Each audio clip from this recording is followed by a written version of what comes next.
Cuando estamos atravesando momentos difíciles en nuestra vida, es casi imposible evitar en nuestras oraciones preguntas como, por ejemplo, ¿por qué, Señor?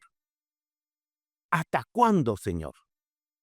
¿Por qué no respondes, Señor? Son preguntas que podemos llegar a hacer, hermanos, en medio del dolor en nuestras oraciones. Y muchas veces, cuando las hacemos, desconocemos algo muy importante. Desconocemos que el Señor ya está respondiendo a nuestras oraciones. Pero el problema es que no siempre llegan esas respuestas como nosotros queremos y cuando nosotros queremos. Pero la sabiduría del Señor, hermanos, no es limitada y reducida como la sabiduría de los seres humanos. Y es en este sentido que hoy vamos a ingresar en uno de los capítulos, uno de los pasajes más conocidos de la Biblia. Hoy nos centramos en el capítulo 11, donde el Evangelio de Juan nos relata la resurrección de Lázaro. Lázaro, un amigo de Jesús, muere a consecuencia de una enfermedad y Jesús le devuelve la vida. Y no es la primera vez que Jesús resucita a un muerto. En los evangelios sinópticos encontramos el episodio de la hija de Jairo, cuando en los primeros momentos de su ministerio de Jesús, ahí en Galilea, una niña de 12 años fallece antes de que Jesús llega, una hija de un líder de la sinagoga, y él la resucita tomándola de la mano. También encontramos en Lucas capítulo 7, versículos 11 al 17, el relato de el hijo de la viuda de Naín. Esto acontece después de la resurrección de la hija de Jairo. Jesús se encuentra con este cortejo fúnebre cuando va entrando a Naín y sin que nadie se lo pida, él actúa por compasión y le devuelve la vida a este hijo único de la viuda. Entonces vemos, hermanos, que en los evangelios se han registrado otras resurrecciones y es más, en algunos se relatan al mismo tiempo estos hechos de manera prácticamente idéntica. Pero ¿saben una cosa? Este episodio épico y majestuoso solo se encuentra en el Evangelio de Juan. No está en los evangelios sinópticos de Marcos, Lucas ni Mateo. Y esta es una característica que muchas veces encontramos en el Evangelio de Juan. Vemos que el evangelista recoge y relata varios hechos que solo aparecen en sus textos y que no aparecen en los otros evangelios. Solo en Juan está el primer milagro de Jesús en la boda de Caná, cuando convierte el agua en vino. Solo en el Evangelio de Juan conocimos a un fariseo llamado Nicodemo y la necesidad de nacer de nuevo. Y solo en el Evangelio de Juan encontramos a una mujer samaritana de una reputación cuestionable al lado del pozo de Sicar en Samaria, que cree y que anuncia al pueblo que se encontró con Jesús. Y el pueblo cree, y el pueblo se convierte en verdaderos adoradores en espíritu y en verdad. Solo en Juan, hermano, se relata cómo Jesús sana a un hombre que llevaba 38 años paralítico al lado del estanque de Betesda. Solo en Juan, Jesús se presenta como el pan de vida después de alimentar a 5,000 personas. Solo en el Evangelio de Juan podemos ver la misericordia del perdón de Dios y también la hipocresía de los hombres cuando una mujer es sorprendida en adulterio. Y Jesús proclama: el que esté libre de pecado, que tire la primera piedra. El lavamiento de los pies de los discípulos, los discursos de despedida y la oración de intercesión de Juan 14 al 17, solo está en este evangelio. El encuentro con María Magdalena después de su resurrección, la restauración de Pedro a las orillas del mar después de haberle negado 3 veces. Todos estos, hermanos, son pasajes riquísimos que Dios decidió preservar solo en este evangelio mediante la inspiración de Juan, que dio a Juan. Así que, hermanos, vamos a adentrarnos en este texto del capítulo 11 que encierra decenas de enseñanzas para nosotros hoy. Acompáñenme con la lectura. Juan 11, versículo 1. Y estaba enfermo cierto hombre llamado Lázaro de Betania, la aldea de María y de su hermana Marta. María, cuyo hermano Lázaro estaba enfermo, fue la que ungió al Señor con perfume y le secó los pies con sus cabellos. Las hermanas entonces mandaron a decir a Jesús: Señor, mira, el que tú amas está enfermo. Cuando Jesús lo oyó, dijo: esta enfermedad no es para muerte, sino para que la gloria de Dios, para que el Hijo de Dios sea glorificado por medio de ella. Y Jesús amaba a Marta, a su hermana y a Lázaro. Cuando Jesús oyó pues que Lázaro estaba enfermo, entonces se quedó 2 días más en el lugar donde estaba. Luego, después de esto, dijo a sus discípulos: vamos de nuevo a Judea. Los discípulos le dijeron: Rabí, hace poco que los judíos procuraban apedrearte, ¿y vas otra vez allá? Jesús le respondió: ¿no hay 12 días, no hay 12 horas en el día?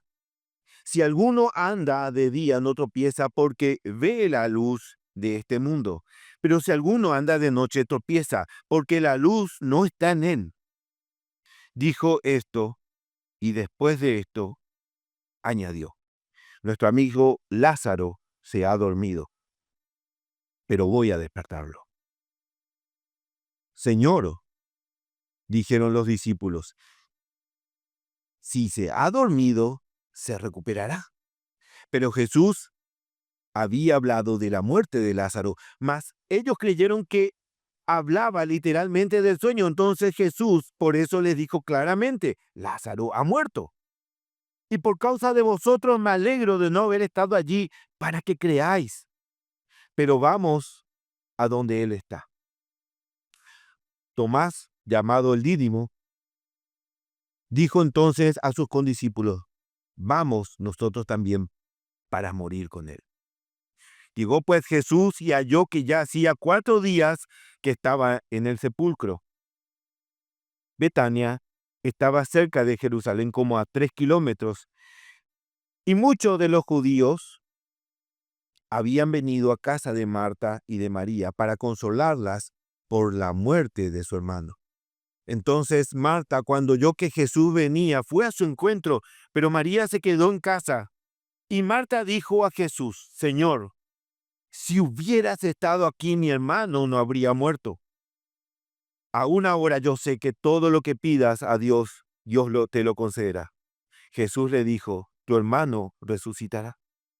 Marta le contestó: yo sé que resucitará en la resurrección en el día final.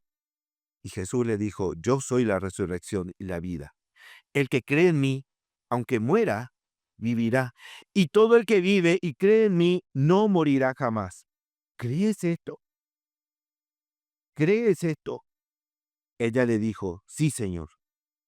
Yo he creído que tú eres el Cristo, el Hijo de Dios, el que viene al mundo. Y habiendo dicho esto, se fue y llamó a María, su hermana, diciéndole en secreto: el Maestro está aquí y te llama.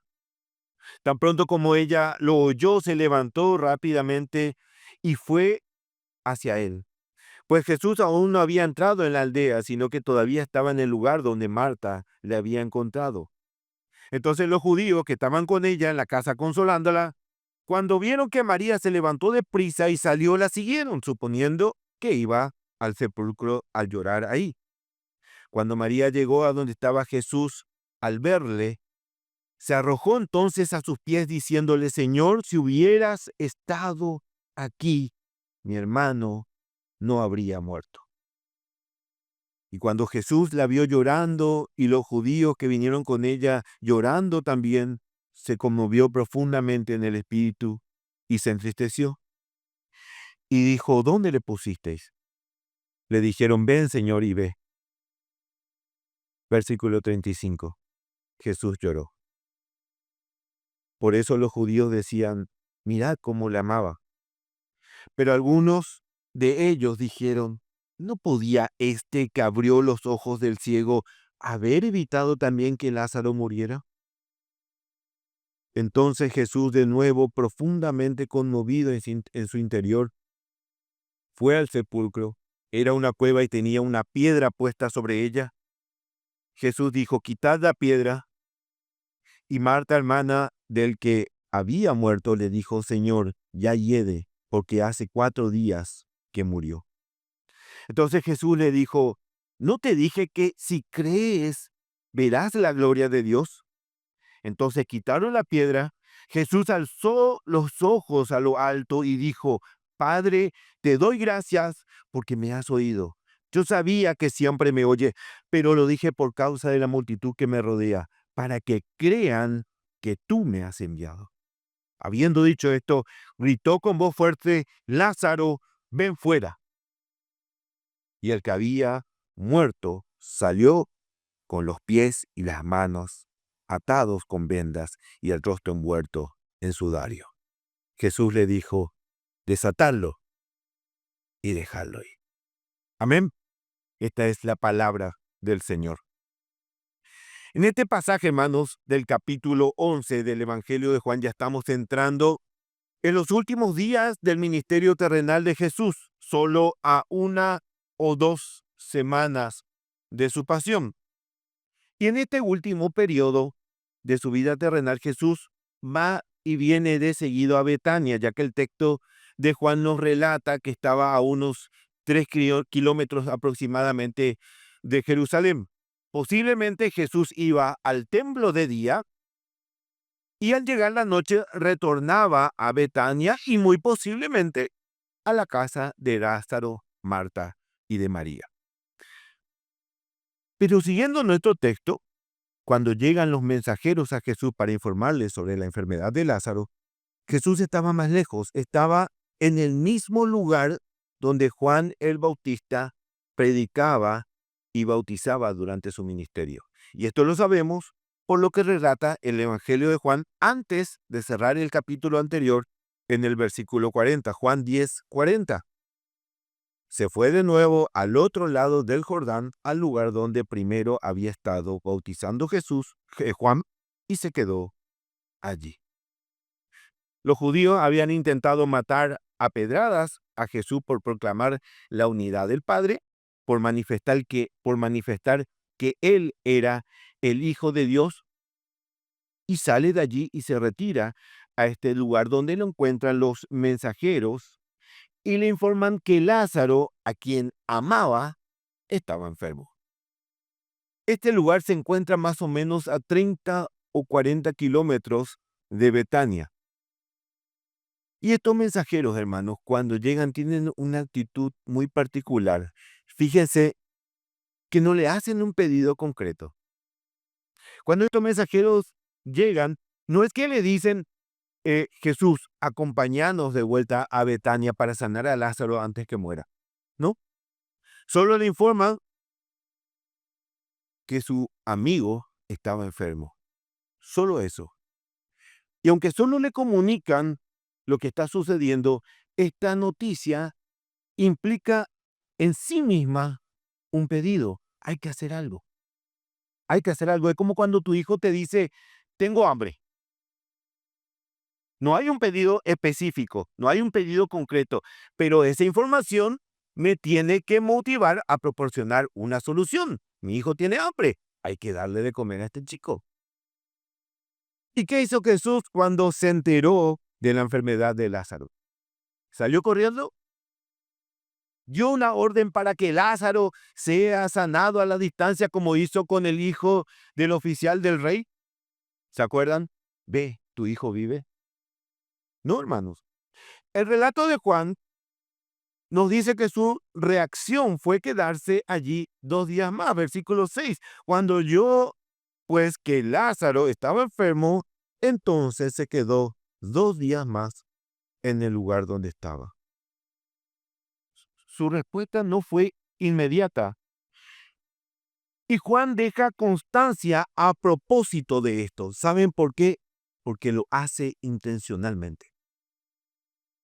Había un propósito detrás de esta situación. Había un mensaje, había una enseñanza, había una demostración de la gloria y del poder de Dios.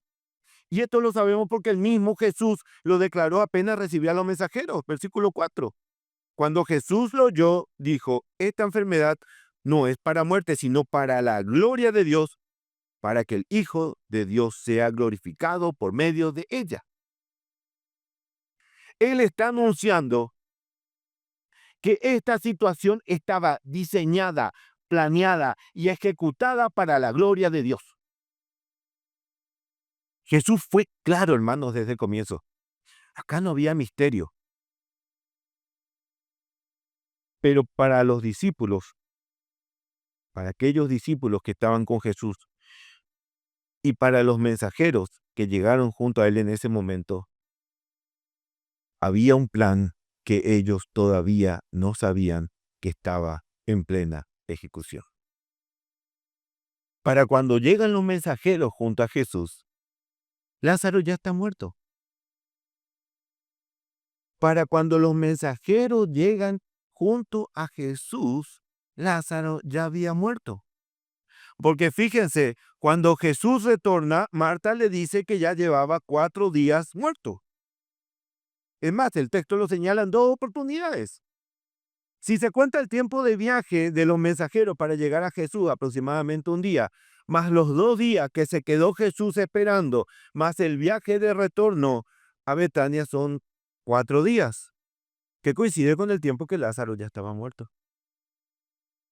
Ni los discípulos, ni los mensajeros sabían que la mano de Dios, hermanos, ya estaba obrando.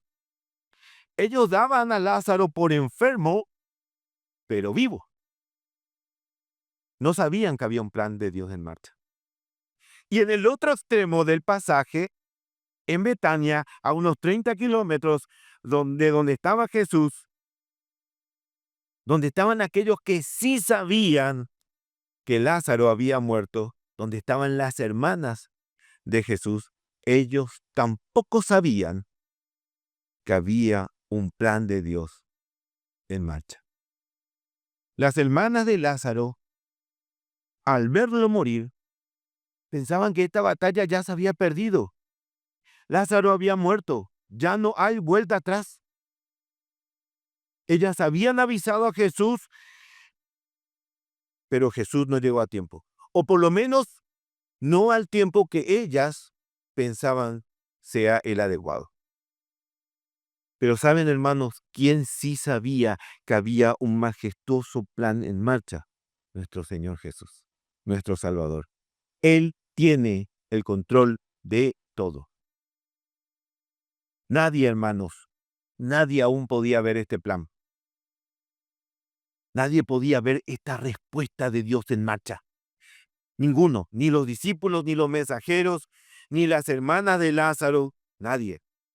Todos depositaban su fe en que Jesús podía retornar a tiempo y que Lázaro no iba a morir si Jesús lo sanaba. Pero lo cierto y lo concreto es que Lázaro murió. Lázaro murió. Marta, María y sus parientes que la acompañaban ya sabían, esto terminó, ya no hay vuelta atrás. 2 días después, los que estaban con Jesús también se enteran porque Jesús mismo lo declara, versículo 14. Entonces Jesús, por eso les dijo claramente, Lázaro ha muerto. Él le dice a sus discípulos, Lázaro duerme, voy a despertarlo, pero ellos no entienden. ¿Qué dicen? ¿Qué pensaron? Si duerme, se va a recuperar. Pero Jesús le aclara, está muerto. Está muerto. Y vuelve a demostrar su intencionalidad, que fue a propósito, pero también su conocimiento debido.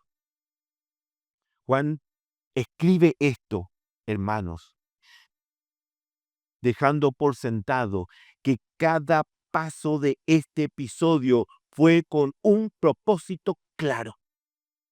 Cada paso fue con un propósito claro. No es que Jesús llegó y se enteró que Lázaro murió, no.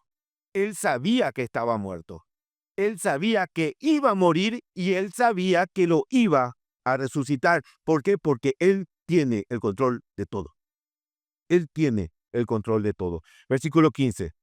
Y por causa de vosotros, me alegro de no haber estado allí, para que creáis.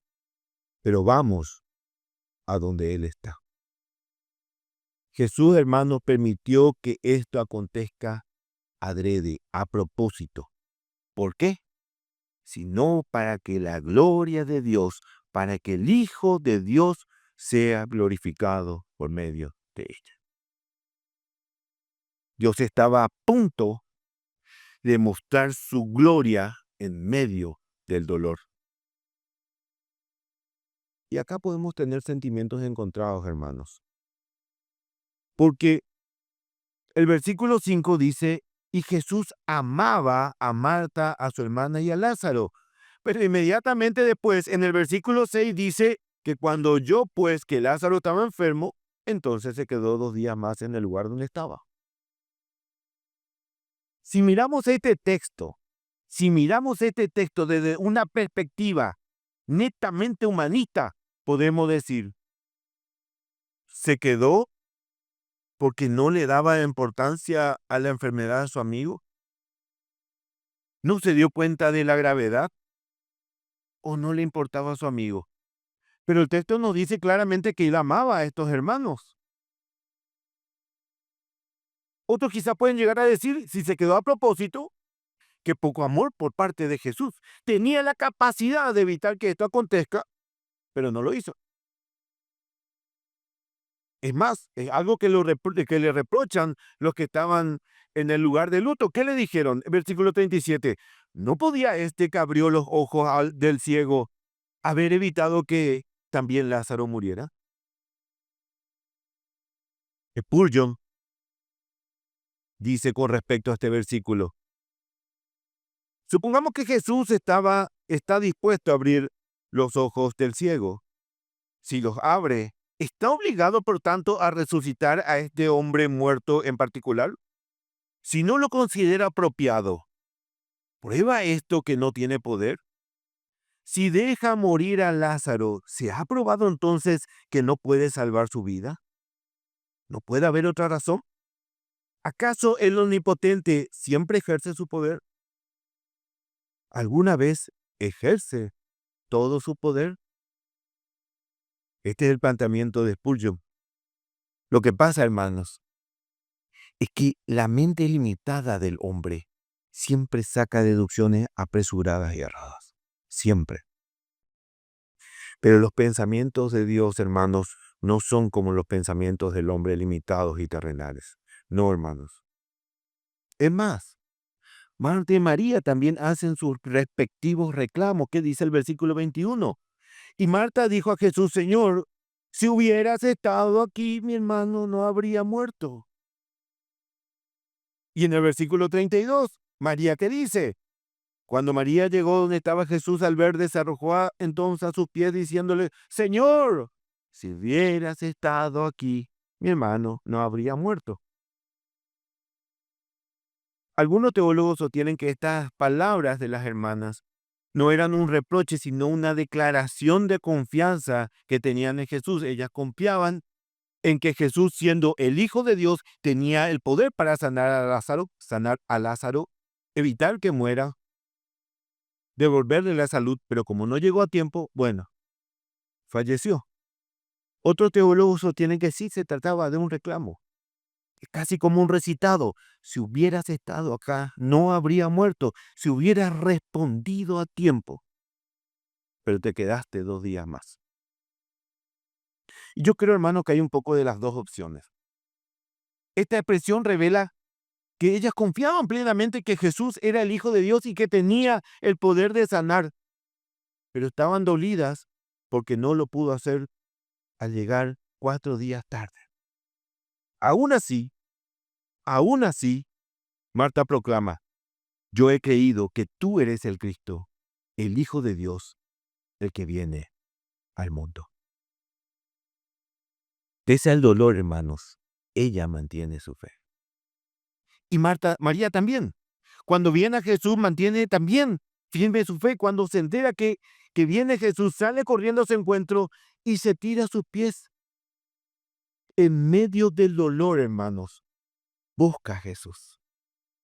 Aunque no encuentra respuestas, busca a Jesús. El dolor era grande, hermanos, enorme. Ellas albergaban la esperanza de que Jesús llegara antes de la muerte de Lázaro. Pero según todos los presentes, allí estaba todo perdido. Para ellas y para los presentes. Quizás incluso también para los discípulos. Incluso para nosotros hoy, la muerte es un punto de no retorno. Quizás, hermanos, todos vieron en esta escena la primera vez en que podrían ver el límite del poder de Dios en Jesús. Nadie puede volver de la muerte. Nadie puede volver de la muerte. Pero la gloria de Dios estaba en marcha. Y ellos, pese a que Jesús lo declaró claramente, aún no lo entendían. Es más, hermanos, se podría suponer que Jesús llega al cuarto día porque había un antiguo mito judío que sostenía que el alma del difunto permanecía cerca del cuerpo por 3 días con la esperanza de volver al cuerpo. Y al cuarto día, al ver que el cuerpo empezaba a descomponerse, ahí el alma lo abandonaba definitivamente. Este es un mito que se transmitía de manera oral, de boca en boca, según la tradición de la época. No por nada, el Evangelio de Juan resalta que Marta le dijo: Señor, ya lleva 4 días. Para los judíos de la época, un cuerpo al cuarto día ya no tenía esperanza alguna de volver a la vida. Y se puede suponer, hermanos, se puede suponer fácilmente que parte de la intención de Jesús era que la gente descarte este mito de las posibilidades que puedan explicar lo que iba a acontecer. De otra manera, no iba a faltar el que recurra a este mito y diga: no, lo que pasa es que estaba al tercer día y le volvió el alma nomás. Jesús, hermanos, quería que no quede duda alguna, argumento alguno, al intentar demeritar la gloria de Dios, ni con las más absurdas creencias. Jesús iba a derribar, hermanos, todo argumento humanista, toda excusa, todo cuestionamiento, para que nadie pueda confundirse y para que el Señor se lleve toda la gloria. Pero este pasaje también nos revela un aspecto muy tierno de nuestro Salvador.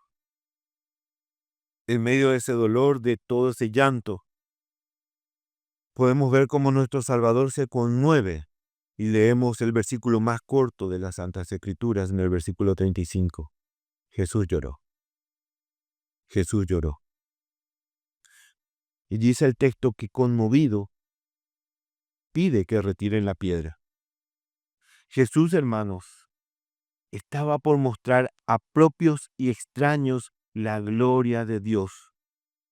Pero todos ahí los presentes aún estaban con incredulidad. Versículo 39. Jesús dijo: quitad la piedra. Marta, hermana del que había muerto, le dijo: Señor, ya hiede, porque hace 4 días que murió. Jesús le dijo: ¿no te dije que si crees verás la gloria de Dios? Entonces quitaron la piedra. Jesús alzó los ojos a lo alto y dijo: Padre, te doy gracias porque me has oído. Yo sabía que siempre me oyes, pero lo dije por causa de la multitud que me rodea, para que crean que tú me has enviado. Y habiendo dicho esto, gritó con voz fuerte, Lázaro, ten fuera.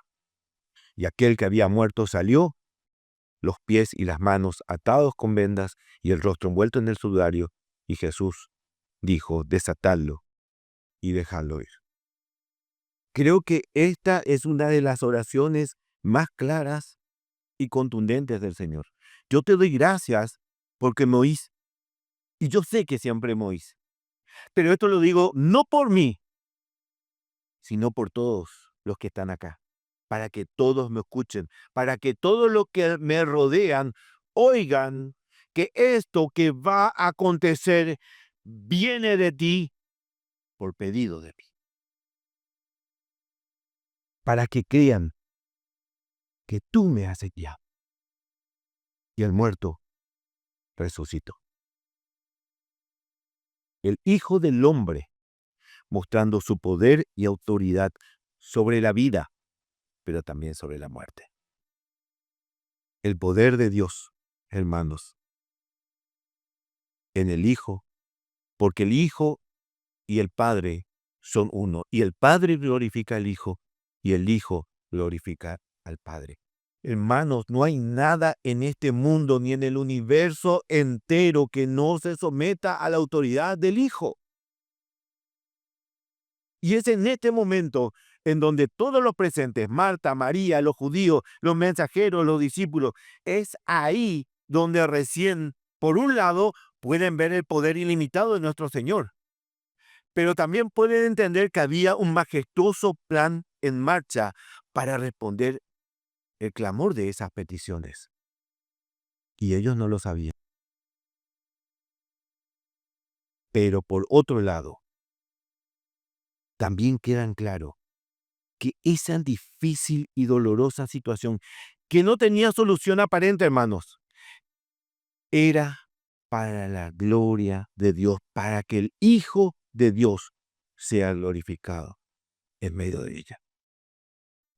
Hermanos, de este texto podemos extraer decenas, centenares de enseñanzas y aplicaciones. Pero hoy solo quiero que meditemos en las siguientes. Y escuche esto. Nuestra fe, hermanos, no puede estar condicionada a la respuesta del Señor. Nuestra fe no puede estar condicionada a la respuesta del Señor. Si me responde favorablemente, creo y le sigo. Si no me responde como yo quiero, me rebelo y me aparto. Hermano, si tenés ese pensamiento, déjame decirte que estás siguiendo a Jesús por motivos equivocados, porque tenés un concepto equivocado de Jesús. Tu Dios no es un genio de la lámpara para cumplir tus deseos y tus caprichos. Dios es soberano, es enorme, es majestuoso y es poderoso. Y nosotros, hermanos, somos sus siervos y estamos a su servicio. No al contrario. Pero aún en su misericordia y en su amor, Él oye nuestro clamor y extiende su mano para ayudarnos.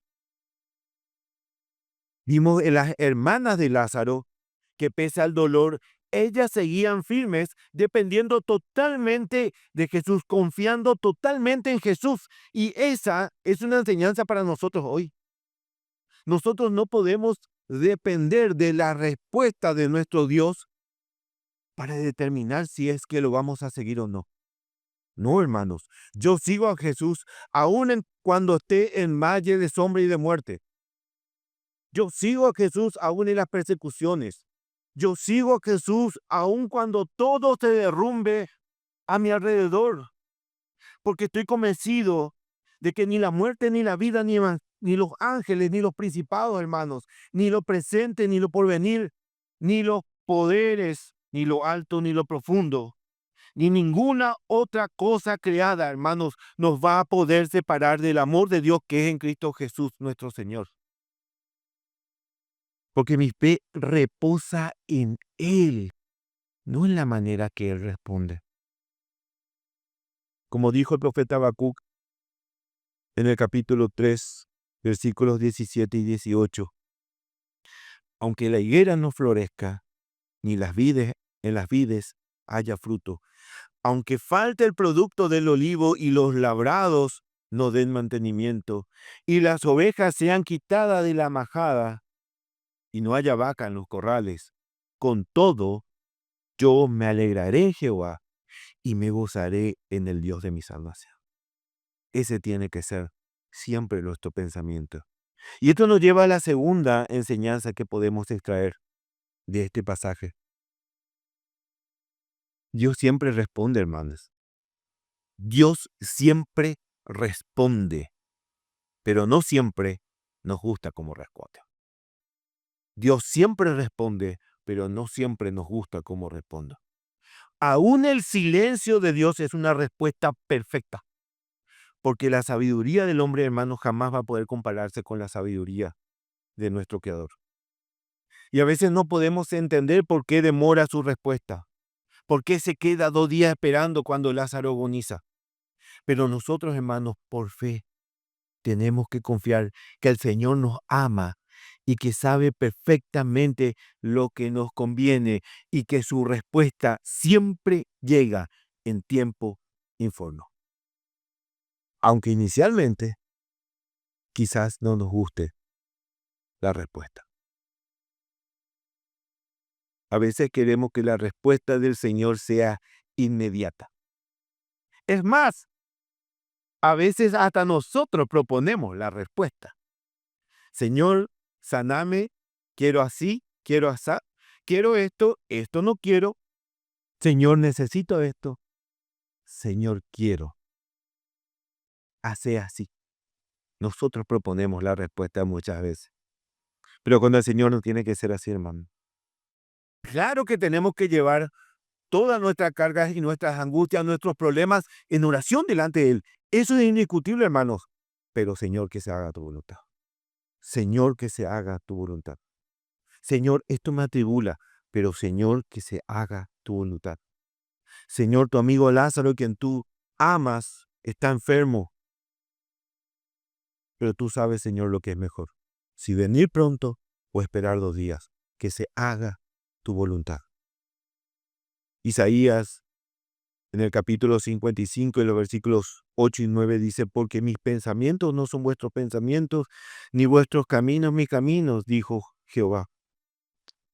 Porque son más altos los cielos que la tierra, así son mis caminos más altos que vuestros caminos, y mis pensamientos más que vuestros pensamientos.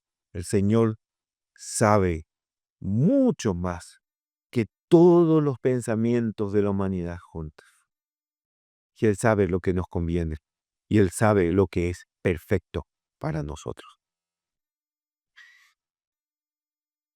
Y el tercer punto con el cual quiero cerrar